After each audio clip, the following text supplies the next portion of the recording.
So good afternoon. Today, the Lieutenant Governor and I are joined by Secretary Sutters and Secretary Theoharides to discuss a testing update and details around a newly launched food security task force program to offer increased access to food and resources for individuals and families here in the Commonwealth. As of yesterday, 8,188 tests were reported in Massachusetts. That brings the total number of tests conducted in the state to 540,561. The average positive test rate is down to around 9%. It's been pretty much in that general vicinity now for about a week.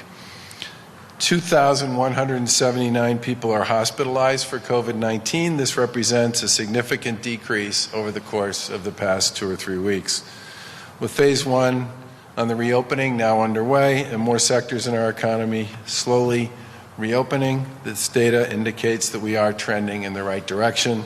The progress that we've made has only been made possible by everyone's willingness to do their part to practice social distancing, wear face coverings, wash their hands, and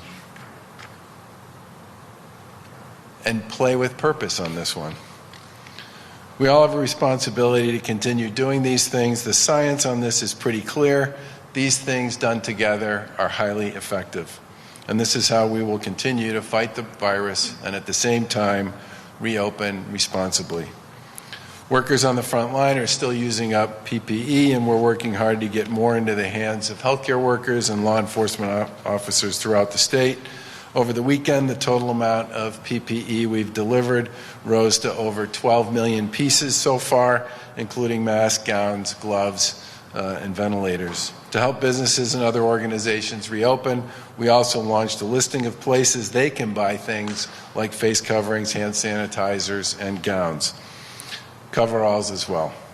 Many of the vendors on that list are Massachusetts companies and are getting into this market thanks to the support from our MERT program, and it's a great program, and we hope to see it continue to grow.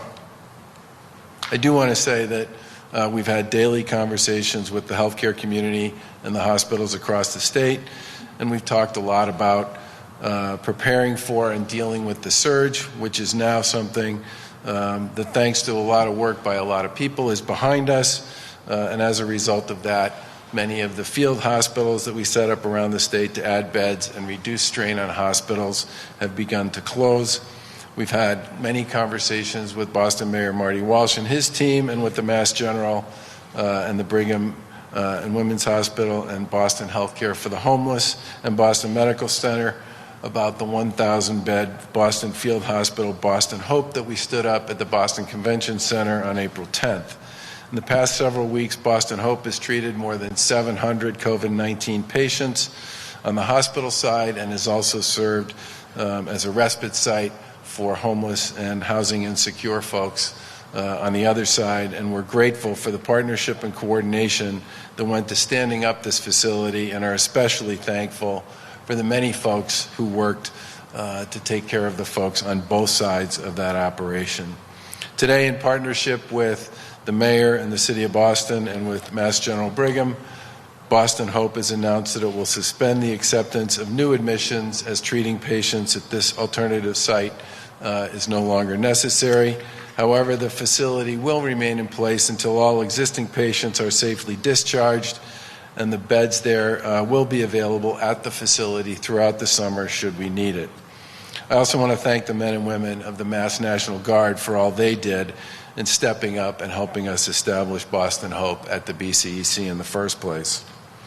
Another big piece of fighting this disease going forward has been testing, and as we continue to expand testing throughout the Commonwealth, we joined Mayor Dan Rivera up in Lawrence last Friday to announce that the City of Lawrence is building out capacity along with the Greater Lawrence Community Health Center and Lawrence General Hospital to test 1,000 residents per day there.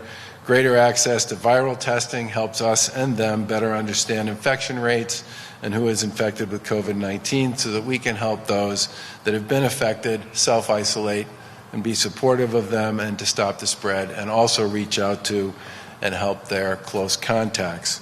And by partnering with private and commercial labs like Quest, LabCorp, and the Broad Institute, we've significantly increased our testing capacity here in the Commonwealth. We've also received tremendous support from companies that supply testing platforms and reagents to our hospitals and labs across Massachusetts.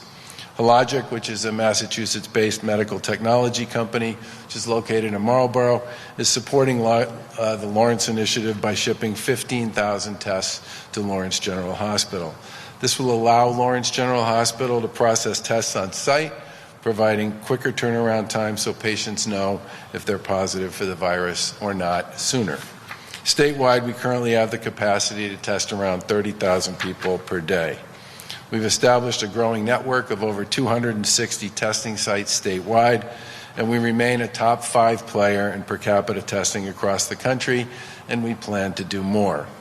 Last Friday, we released a request for potential vendors to help scale testing more broadly here in the Commonwealth. The competitive bid calls for proposals for both mobile testing and site-based testing vendors for our Strategic Testing Expansion Program, otherwise known as STEP. Through STEP, we'll prioritize expansion of testing sites in areas that have the greatest need and ensure that each region in Massachusetts has reasonable access to testing capability. By the end of the month, we plan to submit a plan to the federal government for our long-term strategy for testing, and that plan will include assistance to boost overall testing capacity to 45,000 tests per day by the end of July and 75,000 tests per day by the end of December. Expanded lab space, expanded testing for high-risk settings like state hospitals, group homes, and correctional facilities, a reduction in the turnaround time from the point of testing to test results delivered, and expanded randomized testing for surveillance purposes across the Commonwealth. And as we work to mitigate the efforts of this pandemic, this effort and these initiatives will be crucial. Now, with respect to food security, COVID-19 has affected all of our lives and has had a statewide impact, but some of our communities and residents who've historically experienced greater food insecurity have been made even more disproportionately impacted by the virus. A little over a week ago, we announced a $56 million program to combat urgent food insecurity for some Massachusetts families and individuals as a result of COVID-19. That funding was a recommendation of the Food Security Task Force we convened last month. The task force was established to provide more access to food assistance during COVID-19 and is comprised of a broad group of public and private participants. Secretary Sutters and Secretary Theodoridis will go into some of the details of the task force and their efforts shortly. This funding will jumpstart some of the task force's recommendations to address urgent needs and food supply chain issues that have been exacerbated by the pandemic. These funds build upon other critical COVID-19 resources that we're distributing in partnership with the legislature, including the $502 million in federal coronavirus relief funds to support important municipal initiatives, many of which involve things like food assistance during this public health crisis. Increasing food security is essential to protecting the health of the people of Massachusetts. Our goal is to use this funding to meet a greater demand for nutritional assistance among vulnerable populations and those struggling with the economic impacts of the pandemic. The funding will go toward a $36 million food security infrastructure grant program for individuals and families to have access to food through innovative solutions. Secretary Theodoridis will talk a little bit more about this in a minute. $5 million to increase our Healthy Incentives program to meet increased demand for local produce and to increase access points that process SNAP and HIP benefits. $3 million in funding as an intermediate relief program for food banks, $12 million for the provision of 25,000 family food boxes per week through a regional food supply system. Each family food box contains about 30 to 35 meals. Those food boxes will be distributed throughout the state, and that work will continue throughout the summer as needed. For the past 6 weeks, we've supported a similar food distribution effort in Chelsea to help support that city with providing food security for its residents in the wake of the crisis. Working with the city, the Mass National Guard, the Salvation Army, and MEMA, 10 food distribution sites supported approximately 9,000 residents each week.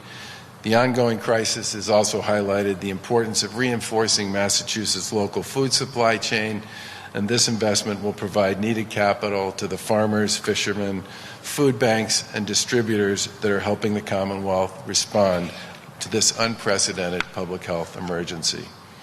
We'll continue to bring every resource the Commonwealth has to bear in this fight against COVID-19, and the work with the Food Security Task Force and our partners in the legislature to address food security issues on a go-forward basis is critical to ensure that every family and individual in the Commonwealth has access to food during this time. I hope we never have to use all the resources we're putting together on this one, and so far we've successfully met the needs of a small number of communities who've reached out for assistance, but we have to prepare, as we have all along, for the worst, and there are so many amazing organizations out there that are being called upon to serve more and more people during this time. These groups have to have answers for those calls, and this program is in part about making sure they can continue to do so. Now I want to turn it over to Secretary Sutters, who can discuss the work of the task force and highlight additional ways we're working to provide families with benefits for what has been an extremely trying time for many. Secretary?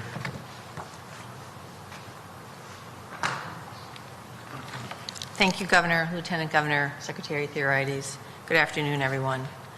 A couple of updates from the command center. And in fact, Governor, as you were announcing, building upon the success of Chelsea and the food boxes, in fact, this week, the first set of food boxes are being delivered to all 4 food banks this week.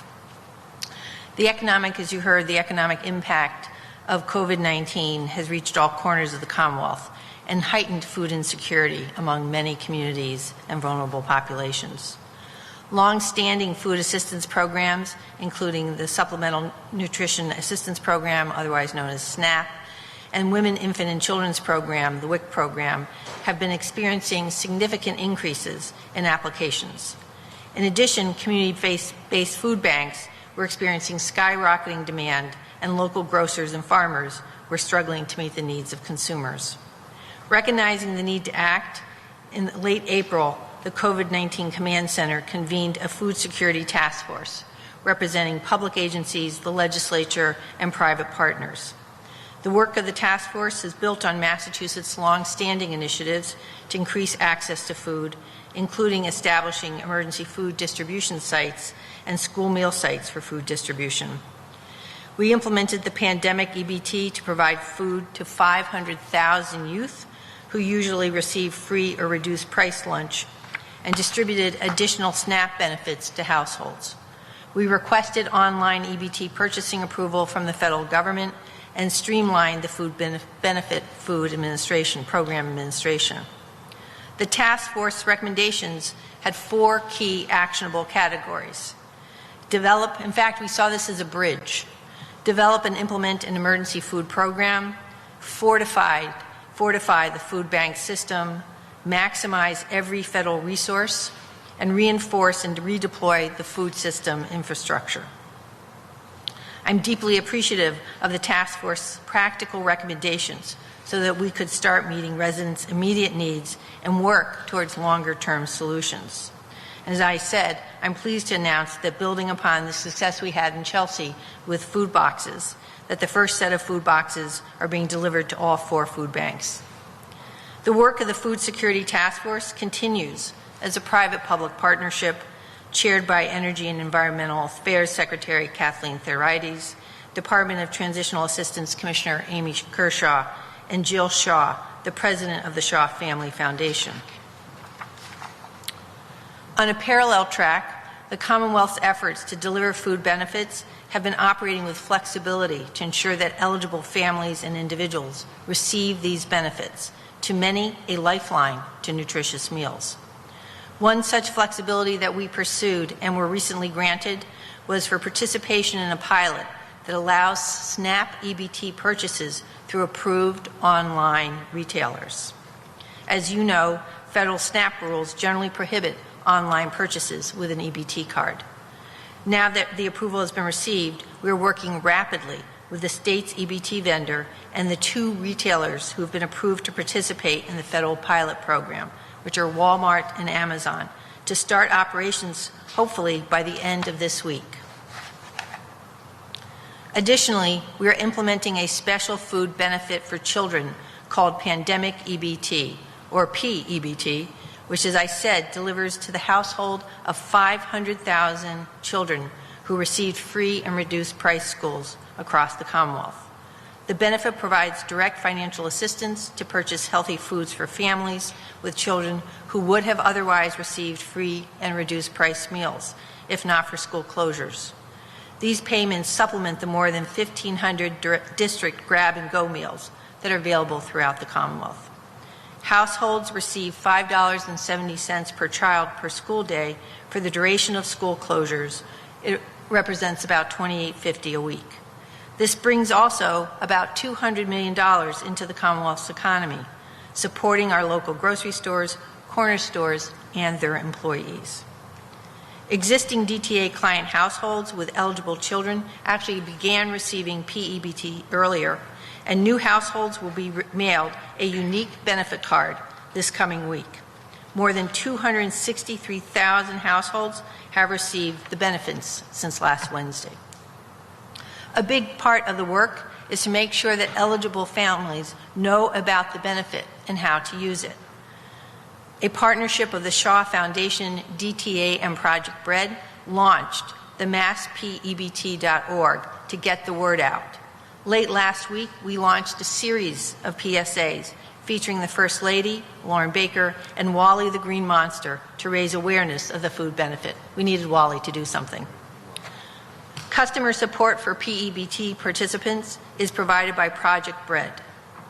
Food insecurity is not going to be solved overnight, so our work to help meet the basic needs of Commonwealth residents will continue.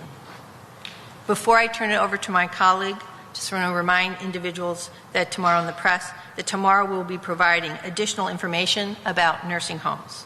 We'll be updating our fact pack with more granular data, as well as the results of the testing protocol, where the deadline was March, May 25th. And with that, I'll turn it over to my colleague. Thank you, Secretary Sutters, and thank you to the Governor and Lieutenant Governor. Increasing food security and resiliency of our food system is essential to protecting the health of residents of Massachusetts. During this public health emergency, we've seen an increased need for nutritional assistance among vulnerable populations and those struggling with the economic impacts of COVID-19. At the same time, we've spoken with many farmers, fishers, and other local producers who have lost major institutional markets and are struggling to plan for the growing season ahead due to uncertainty around these markets, available labor, and their ability to distribute and sell food. The ongoing crisis underscores the importance of strengthening our local food supply chain and ensuring that the food grown and produced here in the Commonwealth can reach all of our residents, especially those who are currently food insecure. Massachusetts is blessed with a rich and diverse supply of food, local food, from almost 500,000 acres of family farms and local growers to some of the most productive fishing ports in the country and a growing aquaculture industry. We are fifth in the nation for direct market sales from our farms, and it's no surprise that during these challenging times, many farmers and fishermen have been finding ways to adapt to changing patterns of food demand this spring. Now is the time to build on these strengths. The Baker-Polito administration is committed to supporting our farming and fishing families while helping families throughout the state access fresh local food. Last week, as part of the overall effort to address food security Secretary Sutters described, Governor Baker announced the creation of a $36 million COVID-19 food security infrastructure grant program to both make investments in creating a resilient local food system and ensure that affordable, nutritious food reaches residents in need across the Commonwealth, not just during this crisis, but over the long term. The program will provide grants of up to $500,000 to producers and participants in our local food production and distribution system, like farmers, seafood businesses, retailers, food pantries, and distributors, to help them adapt to disruptions in the supply chain and fill infrastructure gaps so that we can ensure food is reaching residents across the Commonwealth. The grants will fund investments in technology, equipment, increased capacity, and other infrastructure to help producers distribute food, especially to food insecure communities, with a focus on addressing unique challenges in gateway cities, rural communities, and other hard-hit areas. Potential projects may include grants that support community gardens and urban farms and provide other equipment to grow food in urban settings, construction of food processing facilities, equipment for sanitation, remote ordering and payment, and curbside pickup, and payment equipment necessary for producers to accept healthy incentive program benefits. To facilitate the grants process and disbursement of funds, the Executive Office of Energy and Environmental Affairs is working with a diverse cross-agency team, including the Department of Transitional Assistance, the Department of Public Health, the Department of Agricultural Resources, and the Department of Fish and Game. We plan to post the grant request for responses in early June, and applications at that point will be accepted on a rolling basis and will be reviewed and funded in a competitive ranking process. We look forward to seeing the innovative ideas to help our producers better connect food supply with demand and to address areas of food insecurity across the state. Farmers, fishermen, food banks, and distributors have been critical in helping the Commonwealth respond to this unprecedented health emergency. We look forward to rolling out this program so we can work together to provide healthy, local food to those who need it most now and in the future. I'd like to thank the Food Security Task Force members. They worked very diligently over the last few weeks to come up with these recommendations. Also to my fellow co-chairs, Commissioner Amy Kershaw of DTA and Jill Shaw of the Shaw Family Foundation, as well as the Massachusetts Emergency Management Agency. Thank you to Secretary Sutters and the Governor and Lieutenant Governor for their leadership on this issue, and I'll now turn it back over to the Governor. Do you have questions on the food stuff first? Just because if you do, we should have the two people who know more about it than we do. Governor, on the food security, what areas of the state are seeing the biggest challenges? You know, honestly, I would say that geographically it's pretty much one end or the other, but it's in spots. And I will let Secretary Sutters or Secretary Theoretti speak to that.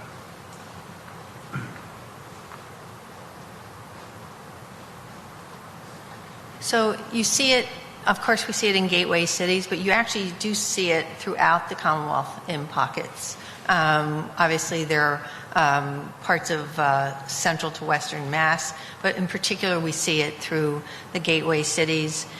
One of the reasons we really wanted to work with the 4 major food banks was, since they all have regional distributions, is to really work with them, through them, to get to the communities that they're hearing from. So like the food boxes, which was very successful in Chelsea, which is, you know, every box is like 30 to 35 meals.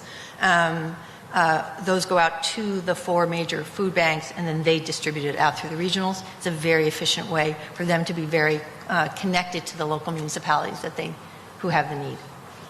You know, one of the things that I didn't fully appreciate when we first started having these conversations was many of the folks who man a lot of the food banks are volunteers, and they take like the big crates of food that they get and break them down so that they can actually be distributed at a retail level. And those volunteers in many cases are older and they're retired, and they got really worried about COVID-19 and spending a lot of time away from their home and putting themselves in positions where they might contract the virus. And so a lot of these food pantries and distribution centers lost one of their major assets, which was volunteer support when people started to get nervous about contracting the virus. The other thing that happened was many of them also rely and have always relied on overages at restaurants.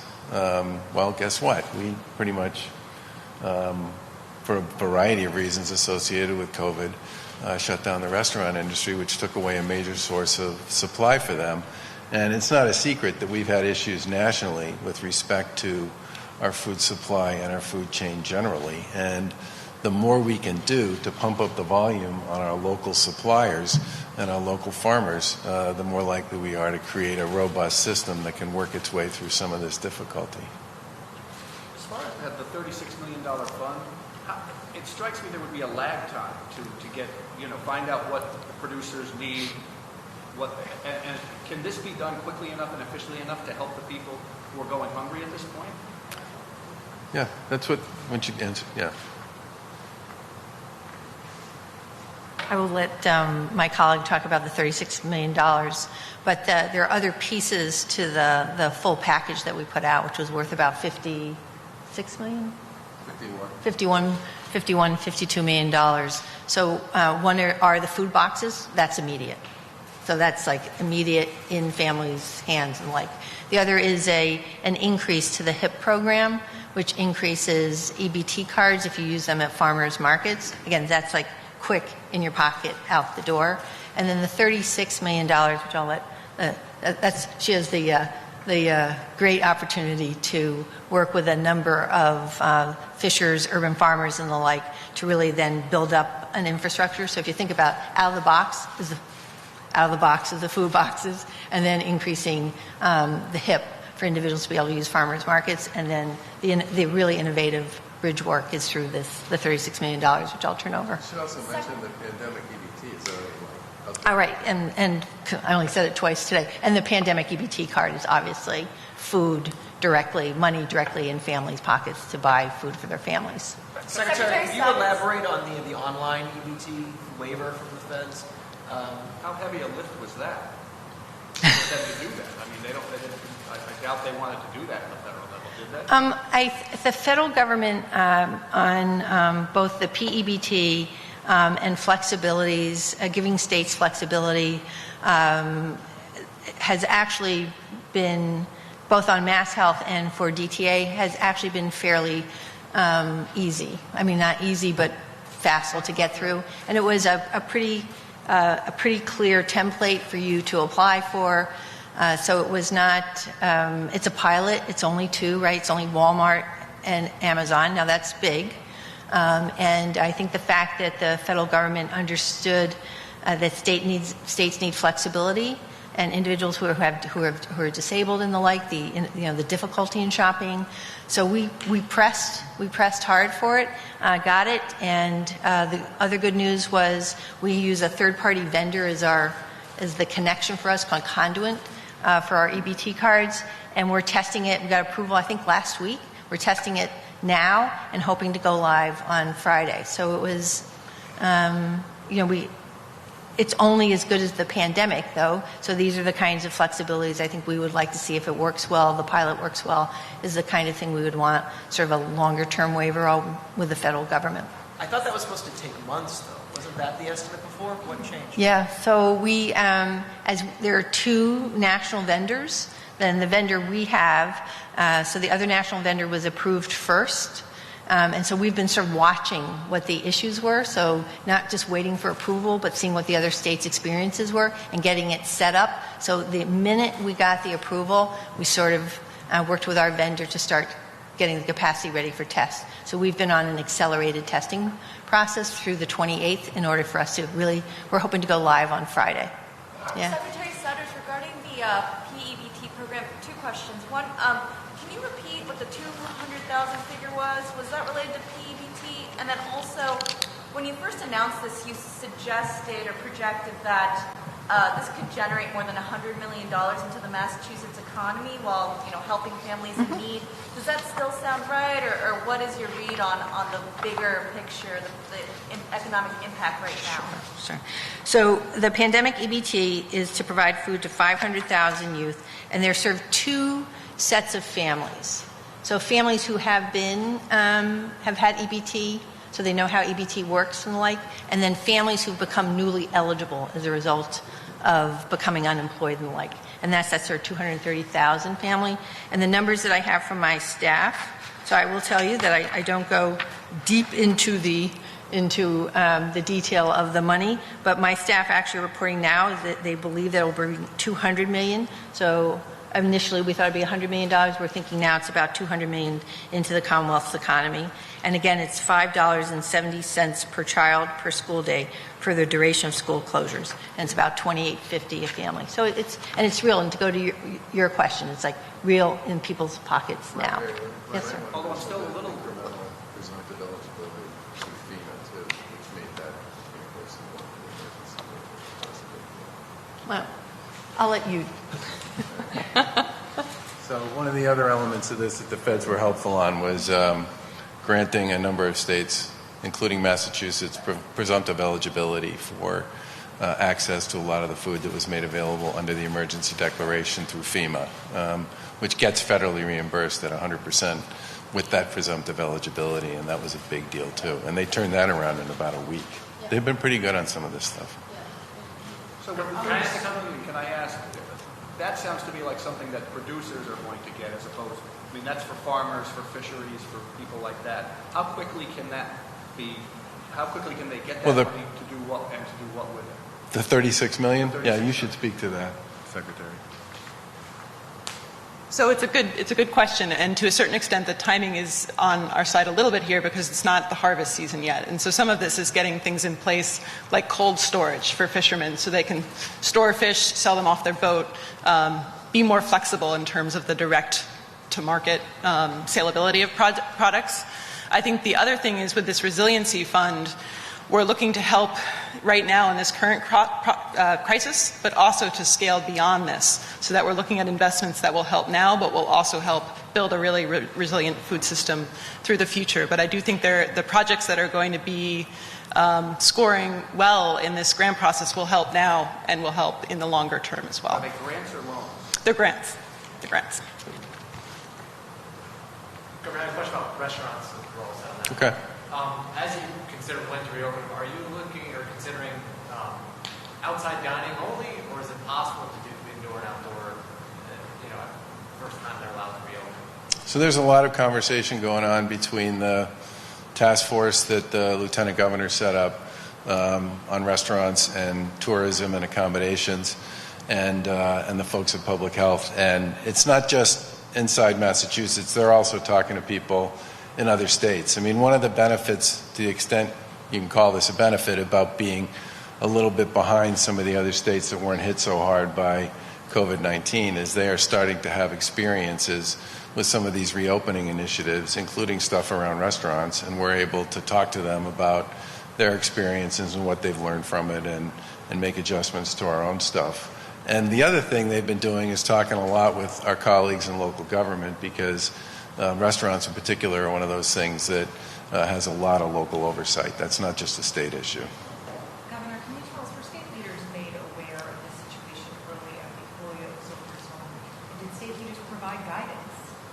So what happened at Holyoke remains a tragedy. And we hired First Assistant Mark Perlstein within 2 days of being notified about what had happened there to do an in-depth investigation. And I'm uncomfortable speaking to the specifics of this until he finishes his report. He's interviewed many people. He's looked at thousands of documents. We did move when the Lieutenant Governor and the Secretary and I were made aware of where this whole thing was on a Sunday night around 10 o'clock. By 8 o'clock in the morning, we had the National Guard, an interim superintendent, and a series of epidemiologists from DPH, and eventually folks as well from Holyoke Medical Center, who came on to stabilize the operation there, and Val Liptak and the Guard and the other folks who have been there since then have done a really terrific job of dealing with a really terrible situation. But I'm waiting for Mark's report, because I think there's a lot of back and forth on what happened, and that's understandable given the enormity of the tragedy there. But I'm waiting for his report. And Governor, how long until we see that, or how long until it's expected to be completed? Any general timetable at this point? I think it's going to be done reasonably soon. Governor, could the Lieutenant Governor address, there are some photos floating out there on social media about some sort of party. Did the Lieutenant Governor have any sort of gathering, or a family member have any sort of gathering kind of home? If you could just address that. Happy to. I think you're referring to a blog post made over the weekend, and the answer is no. I did not host a gathering at my home. My brother, he's one of the parents in our Commonwealth that has 2 children graduating, one high school and one college, and he invited some family to get together. I did stop by to say hello.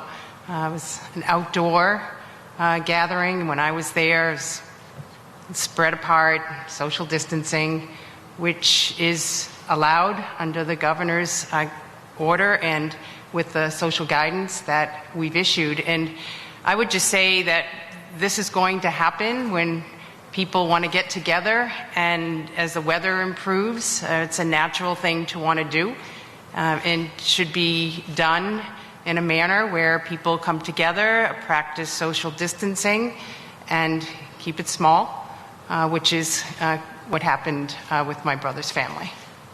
Thank you. Governor, on the bars and restaurants issue, some owners are asking that they be allowed to do cocktails and liquor to go. Is that something you consider to help them jumpstart their business? Well, we did do, with the help of the legislature, we did get legislation passed that said that on takeout and delivery, people could sell capped, shut bottles of wine and, I think, beer, right?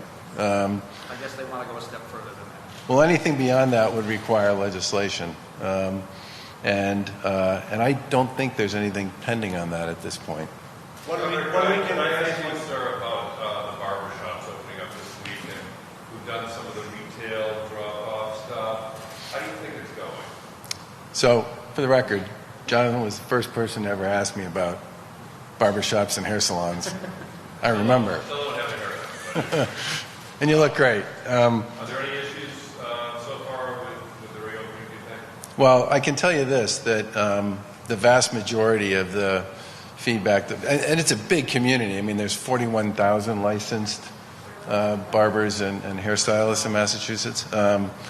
The overwhelming sense we've gotten from the folks in local government, who are primarily the ones we've talked to, is that as the process so far has gone as expected and anticipated. And I can tell you that at 7 o'clock this morning, I got my hair cut, and I showed up at 7 a.m. They took my temperature. I had to sign an attestation with respect to a variety of things that I said I didn't do and haven't done. The place where I cut my hair, or where I've gotten my hair cut, had plexiglass between the chairs. I had to wet my hair before I got there. I wore a mask the entire time. The gentleman who cut my hair wore a mask the entire time and a gown. And I was out in 20 minutes. And I would expect that that is a fairly similar experience to the one other people are having. And how about the beaches over the weekend with the gatherings and stuff? Did you see any crowding or any issues? Well, we talked quite a bit about that, and we think we got some cooperation from the weather for the most part. It wasn't the kind of weekend that people usually hope Memorial Day is. And I think our beaches, anyway, you felt pretty good about, didn't you? Well, you need to.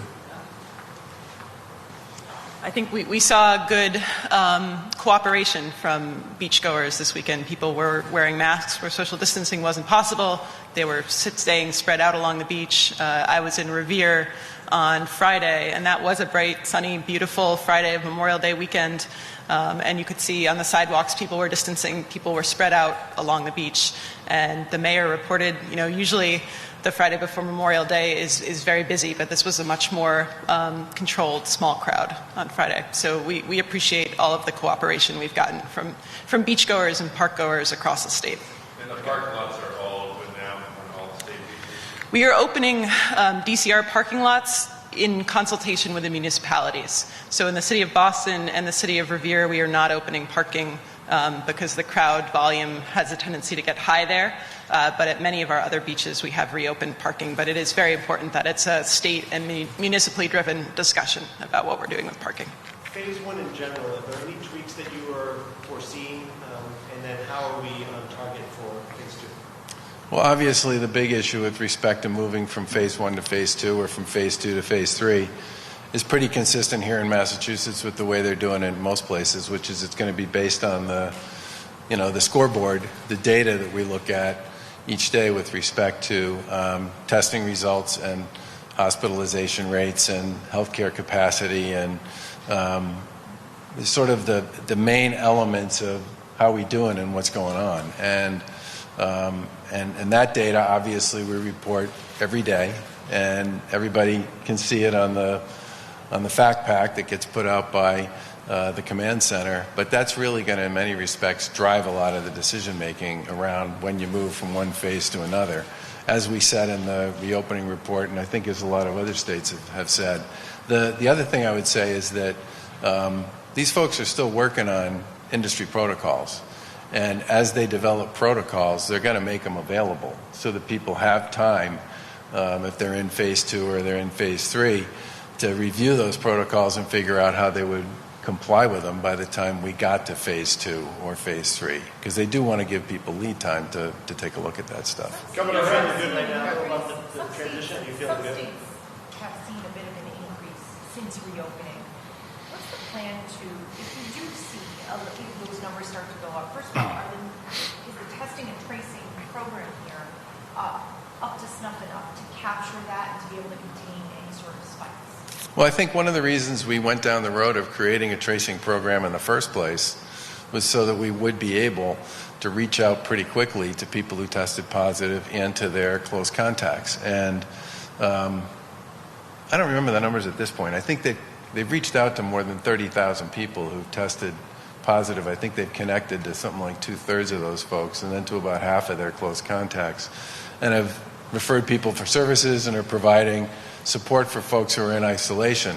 The main element of creating a tracing program and ramping up testing is to continue to do the things that have been proven over time to keep the reproduction rate, how many people who get the virus pass it along to somebody else, below 1. And it depends upon whose model you look at and how you calculate it, but we're basically either at or below 1 in most of those models at this point in time, and we need to stay there. Governor, as of Sunday, the state had not lifted the ban on visitors to hospitals. Any idea when that might be lifted? That's been an ongoing conversation for a while with the Medical Advisory Board. I think, there's a lot of things about this that nobody likes, and I completely get it. One of them is visitors to hospital. One of them is visitors to senior care facilities. That one's personal for me, and for many other people as well. I think you folks are making some progress on this one, and we may have more to say about it. June 1st, is that what you said? It's a complicated issue, okay? A lot of psychological benefit in it, but big concerns about some of the issues associated with the virus. As we've said before, ending visitation in both hospitals and long-term care were among some of the hardest decisions we need to make. As a social worker, I actually wanted to open visitation sooner. And as we opened up phase 1, which is only a week old, there was a request for us to open visitation for hospitals. And in consultation with the Medical Advisory Board, we feel like we want to see how this first phase goes, a couple of weeks, how the hospitals will respond, as we opened up other procedures and immunizations and pediatric care, to see how that works, and then look at reopening visitation in both hospitals, and we're actively looking at opening up outdoor visitation for long-term care residents. So I would say we like data, not dates, as you know, but I sort of said give us a couple of weeks to see how in increasing services in our hospitals and in pediatric practices. Let's see how that goes for a couple of weeks, and then cautiously look about opening up visitation, and again, under very, very strict protocols. So it's top of our mind. Secretary, could I ask you a question while you're there? You mentioned you might have some more information about nursing homes soon, but... I was just looking to see if you were paying attention, Bruce. Just checking. You released some information last week. How did you interpret that about infection efforts at nursing homes? The first audits, the first set of audits. And actually, so which data? As you can tell, I live in data. So the first set of, just to anchor everybody, so the second $130 million package for long-term care facilities is predicated on many things. One is a baseline audit that then we will audit every 2 weeks on a 28-point checklist, as well as the second piece is by May 25th, nursing home staff and residents have to be tested. And the threshold is 90% of the residents, 90% of the staff have to be tested. And that was as of yesterday. And that's the date I'll release tomorrow. When we put out the checklist and the audit, there was weighted average. There was several of the items, five questions or items on the checklist were weighted heavily. And if you didn't pass one of those, if you weren't successful, you automatically failed, if you would, got a red light. I'm expecting, and I understand that the audits that have occurred to date for the second round of audits, that there's been significant improvement, particularly in the issues of PPE and infection control. And we will be releasing the second round of audits, I think that's next week. So they're every 2 weeks. So last week we released for the first period. This is the second week of the next round of audits, and next week we should be releasing those as well. And we have seen, so I was looking at data for I think a third of the nursing homes, and you see significant progress. Do you feel like the problem in nursing homes is under control now, or are you trying to figure out what's the problem? Do you have any sense of that? So I think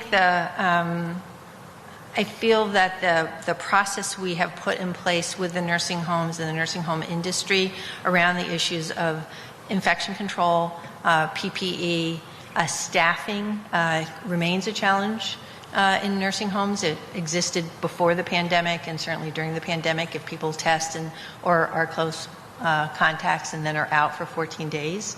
I think that we're in a process of really understanding what the issues are in nursing homes and putting the processes in place to stabilize, but not just stabilize, but to move forward. So I think that this is very much a work in progress.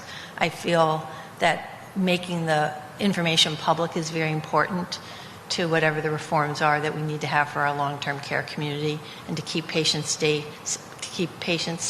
to help staff feel safe and want to work.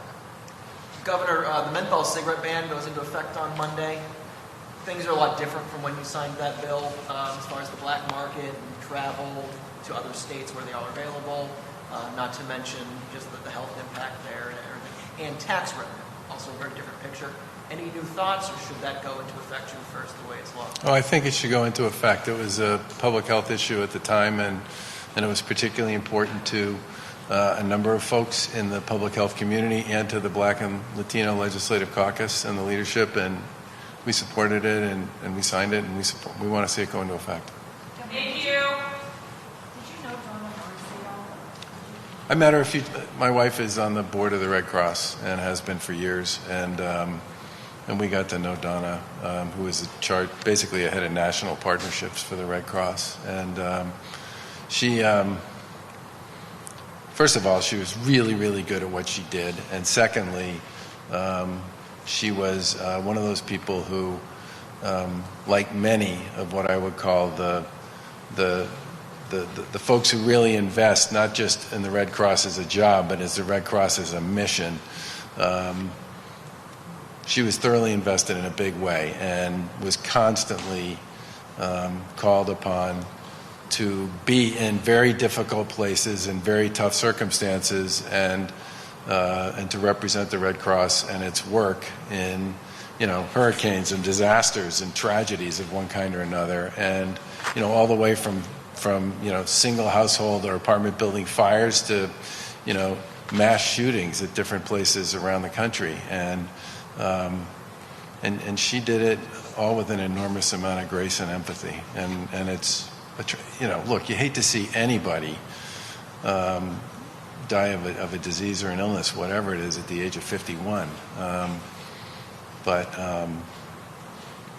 the Red Cross and a lot of the people who are served by the Red Cross are really going to miss her. Thanks, everyone.